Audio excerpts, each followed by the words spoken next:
Hello and welcome to John Pistotti. He is an account executive with SwapCard. His role primarily deals with new businesses and helps clients find solutions with their virtual and hybrid events. Brings with him a ton of experience in the events industry. He personally is someone who leverages social media to communicate with his clients as well as with events in general, which is why we're super happy to have him here to talk about personal branding. Thanks So, so much, Anna. I'm excited to be here. awesome. I'm excited to have you here. Um, so just let's dive in. Uh, Event profs are notoriously active on social media, and unlike a lot of other industries, our industry is really about the person behind the event or the person behind the brand. And I think you've done a really good job of capitalizing on that and making the most of that sort of social media opportunity. So in particular, I'm talking about the splash you've made with coffee quotes. So, if you could tell us a little bit of how the idea came about and what motivates you to keep going with that. Awesome. Thank you so much. Well, I think it was actually born out of the pandemic, and I had recently lost my job due to the fact that the event company that I was working with lost a tremendous amount of business with events being canceled, and so I was looking to distinguish myself both as a employee that was applying to jobs. And then I'm just someone who's always believed in the power of positive thinking, and partially it was to motivate other people in my community, and the other thing was like to stay motivated myself and to start out each day with one positive thought. I'm someone who just always likes quotes. I'm sentimental in that regard. And then there's also some like really pragmatic, practical reasons why I selected it. So some people are like, I want to be a content creator, and then they realize how much work actually goes into a 2,000 word blog. It can take a week or more. A lot of research that goes into it. Okay, if you want to film a 10-minute video or a 1 hour video, also can be incredible amount of work. If you look at like the biggest YouTubers out there, like people like Marquise Brownlee or someone like that, they're putting in a tremendous amount of effort into it. So I wanted to find a way that I could, using just my cell phone, with kind of minimal effort in terms of a small piece of content that is really easy to digest. And I sometimes describe this as you need to have a variety of content offerings for people. Like sometimes it's the entree, which is that really long, in-depth article that people can kind of dive in and covers a lot of different facets and demonstrates research. And then the coffee quotes thing is really just like a 20 to 30 second piece of content that people can consume on, as they're casually browsing through something. So it's low time commitment for the audience. And those are kind of some of my thought processes behind why I started it. And I need, sometimes I slack on it and I take a day or a week off, and I need to stay a little bit more consistent on it. But I'm now I've done it over 250 times. So, I think that's the other thing that people need to understand when we talk about either personal branding or community building is that we're really trying to get away from this transactional relationship. And what that also means is that we have to be thinking about the long term.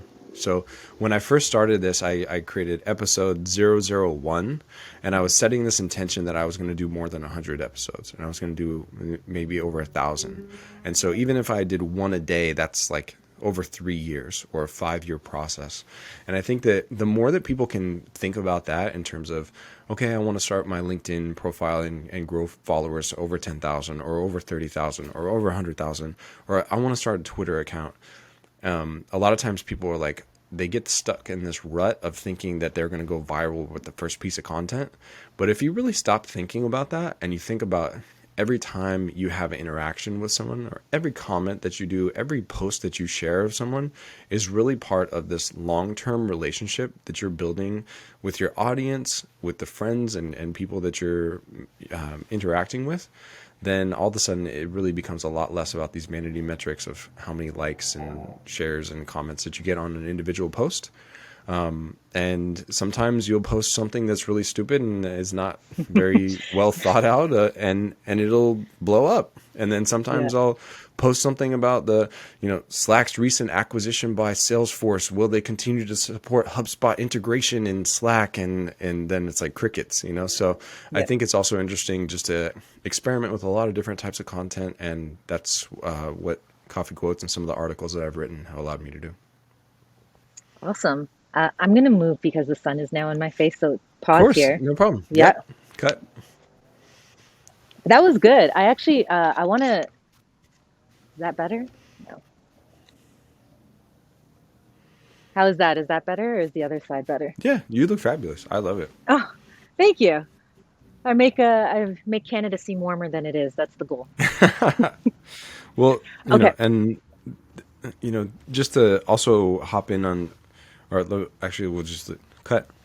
Yep. And one of the things that I just want to also highlight, Anna, is like I love your backdrop and where you're at, and I think that again, providing variety of, so one of the things, and you had mentioned like, oh, I love your coat, like so I started wearing all these different clothes and all these semi ridiculous jackets that I have in my wardrobe, but I Yeah. think that like providing a variety and showing like the breadth of like, okay, this is me outside, this is me like, and Yeah. basically what you're doing is you're having the vulnerability to actually be a real human being and not just be a polished commercial and a sales pitch. And I think that like some of my posts where I've shared about like about like mental health and Yep. about depression, suicide prevention. My dad committed suicide when I was 8 years old.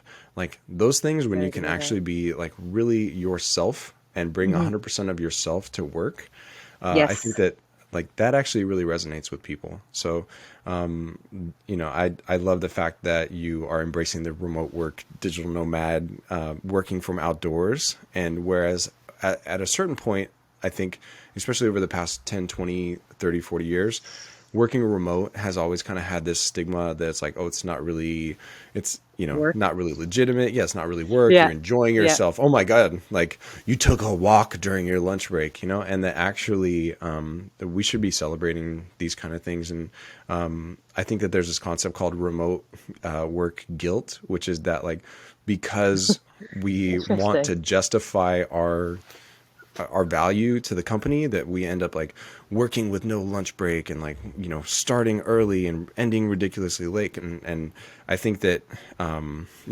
I'm an overachiever. I work really hard too. I totally get that, but also I try to insert moments of joy into my work because I know that that will also help me to be better when I show up to work and to have longevity throughout my day. For sure. And I think something that I've learned about working in a European company versus sort of my North American experience is that they really value your personal time. And that's something that I think has been really interesting here at Swapcard is that I'm being constantly reminded that taking time off is part of working. Mm. It's necessary to refresh. It's necessary to take the time away, recalibrate, come back. And so I appreciate that you also have you also have identified that value, right? It's like, okay, during the middle of the day, if I want to sit outside and work outside, that's a privilege that I have and I need to make the most of it. Totally. Not everybody has that. So yeah, no, And that's good. even That's a as good it's way of, related to social media, where like people yeah. might think like, okay, I posted some silly thing on LinkedIn about like, okay, I'm just gonna say it. Han Solo has force capabilities, and it's like, so this is totally like unwork related, and people are Yeah. like, I think both we know that subconsciously sometimes our managers and coworkers are like, what the heck are you doing? You're wasting your time. You should be focused. In sales, like you should be closing more Mm, deals, doing more hmm. outreach. But then to understand that actually this is work, even though this, first off, it took me like 30 seconds to a minute to write this post. It's a scaled activity. I can have, thousands of impressions. And Yeah. that when people understand that like build, quote unquote personal branding or engaging, sometimes referred to as social selling, but even just, whatever, like content creating, all these things actually are extremely valuable. And so similar to like, where we have this kind of guilt or feelings of like, is this actually legitimate to work outside? Hmm. being active on social media throughout the day, I think is actually extremely valuable. And what we have to learn to do is to leverage these platforms and not allow them to be our master and to, like my wife hates Facebook but then like she'll log on once a year and then like spend like all this and she's like, oh my God, I just spent 3 hours. This is why I hate Facebook. Whereas I Yeah. will, take 5 minutes at the very beginning of my day, engage with people on Twitter and on LinkedIn, set it aside, maybe do it for another 2 or 3 minutes during lunch, do it again at the end of the day. And people are like, you're always on LinkedIn. Is that all that you do? And it's actually, I'm being very intentional about how I spend my time and how I've a lot of different parts of my time to that effort, which like I said, it's a scaled activity. I think that's a really interesting point you make about intention and leveraging your time. I think one of the things that we tend to do with social media, especially when you want to build a brand and gain in like not gain influence, but I mean Yeah, make an sure. impact, right? Make an Absolutely. impact. Hmm. I think we tend to get sucked in, and instead of coming to it with our own intention, we sort of adjust to what we think the expectation is. But Mm, from what I gather here, what you're saying is go in with an intention, follow through with the intention, and just see what happens. That way, absolutely. you sort of don't that's how you leverage the platform into in a personal way Yeah, versus, and I think we just have to guard our time and our energy and our efforts. yes. And the other thing too is like on the one hand, I think people are not selfish enough in saying like I am actually trying to do audience building. I am actually trying to Mm, build my personal brand.